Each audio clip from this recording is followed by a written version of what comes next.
همین اول راه کفشم تیکه تیکه شد. سلام، ما دیروز تصمیم گرفتیم بریم کوه، ولی من اصلا فکر نمی‌کردم که اینطوری شروع بشه، چون که از رودخونه که رد شدیم من حس کردم پام خیس شده و وقتی به بقیه گفتن احتمالاً کفش ترک داره و توی پات آب رفته و فکر کردم که در همین حد باشه، ولی وقتی رفتیم جلوتر حس کردم به پام گله و بله نگاه کردم و دیدم که کفشم پاره شده و نه یکی نه دوتا، 1000 تیکه شده و هر قسمتش یه طرف افتاده و انگار خودش میگفت برو دیگه من نیستم.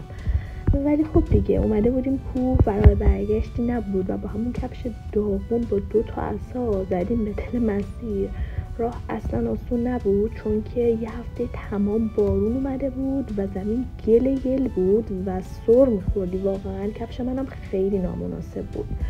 اینجا هم میخواستم عمق فاجعه رو ببینم در چه حده و بله دیدم جوراب عزیزم به چوب رفته. بعدم که آتیش کردیم و فضا که فوق‌العاده بود، گوجه رو ریز کردیم و پیاز رو میخواستیم املت درست کنیم و توی املت تخم مرغ شکستیم و املتش فوق‌العاده شده بود و منی که اصلا قصد نداشتم بخورم با خوردن یه لقمه عاشقش شدم و کلی دیگه ازش خوردم. بعد کندوک هم گذاشتیم به آب جوش بیاد و چای آتیشی درست کنیم و چایش عالی بود، یه چای خوش رنگ با طعم دود و واقعا لذت بردم از چایش.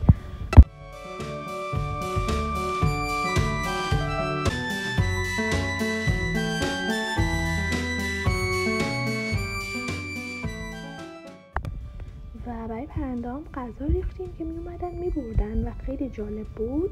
بعدم که مسیر برگشت و پامم که پلاستیک کردم که ماشین بگن کشیده نشه.